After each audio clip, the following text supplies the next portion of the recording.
Price லாடுங்க. Welcome to Alamelu சமையல். நாங்கள் வந்து இப்போது வடவும் நாங்கள் தயாரிக்கிறோங்க, வீட்டு வடகங்க. இதோ இப்போ பண்ணிகிட்ருக்காரு பாருங்கள். இப்போ பண்ணிகிட்ருக்க வடகம் வந்து ஒருத்தவங்களுக்காக நாங்கள் வந்து ஆர்டர் பண்ணி ஆர்டர் பேஸில் நாங்கள் தயார் பண்ணிகிட்ருக்கோம். இப்போ இது 3 நாள் நல்லா பதப்படுத்தி இது தயாராகுதுங்க. இது 10 days ஆகும். ஆகி அதை இது பண்ணி பிடிக்கும் போதே நல்ல வாசனையோட மனமோடு இருக்குதுங்க.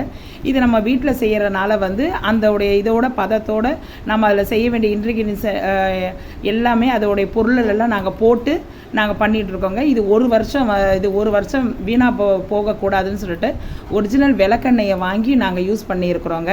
இதில் உள்ள பொருள் எல்லாம் வந்து நம்ம வீட்டிலையே செய்கிறனால வந்து நீங்கள் ஒரு வாட்டி யூஸ் பண்ணி பாருங்கள். அதுக்கப்புறம் உங்களுக்கு பிடிச்சிருந்தா நீங்கள் வாங்கலாம் ஃப்ரெண்ட்ஸ். அதுக்கப்புறம் நாங்கள் ஒன்றும் இதில் கம்பல் பண்ணல. ஏன்னா இப்போ இருக்கிற காலகட்டத்தில் வந்து வேலைக்கு போகிறதுக்கும் வீட்டுக்கு வர்றதுக்கும் எல்லாமே அதுக்கு டைம் சரியாக இருக்கிறனால இதெல்லாம் நம்ம வந்து வாங்கி நம்ம வெளியெல்லாம் வாங்கி நம்ம யூஸ் பண்ணோன்னா நம்ம குழம்பு வைக்கிற எதுவுமே வந்து அந்த அளவு ருசி கொடுக்காது.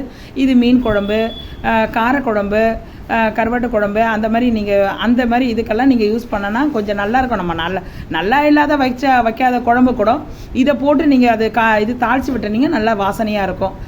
அதான் ஃப்ரெண்ட்ஸ், இதை நாங்கள் ஆர்டர் பண்ணுறோம். ஆர்டர் பண்ணி இது மழை நேரம் வர்றதுக்குள்ளே நீங்கள் எதாவது கேட்டிங்கன்னா நாங்கள் எல்லாமே வீட்டில் இருக்கிற பொருள் நாங்கள் வெளியே வாங்கி எதுவுமே இது பண்ணுறதில்ல. நம்ம வீட்டில் இருக்கிற பொருளை வச்சு நம்ம ஆளுங்கள்லாம் இருக்கிறாங்க, அவங்கள வச்சு நாங்கள் இதை செய்கிறோம் ஃப்ரெண்ட்ஸ். உங்களுக்கு விருப்பப்பட்டால் நீங்கள் எங்களுக்கு ஆர்டர் பேஸில் நீங்கள் பண்ணலாம். கீழே நான் வந்து என்னுடைய நம்பர் உங்களுக்கு வேணும்னா நீங்கள் சொல்லுங்கள், நான் நம்பர் தரேன். உங்களுக்கு வந்து எத்தனை பேக்கெட் வேணும் கேளுங்க, நாங்கள் செஞ்சு தரோம் நாங்கள். ஓகேங்களா ஃப்ரெண்ட்ஸ்? உங்களுக்கு பிடிச்சிருந்தா இந்த வீடியோ உங்களுக்கு பிடிச்சிருந்தா லைக் பண்ணுங்கள், ஷேர் பண்ணுங்கள், சப்ஸ்கிரைப் பண்ணுங்கள், பெல் ஐக்கானை கிளிக் பண்ணுங்கள். அப்போ தான் நான் போடுற வீடியோஸை ஒவ்வொன்றா வந்து அப்லோட் பண்ணி நீங்கள் பார்க்க முடியும். Okay friends? Okay, thank you friends.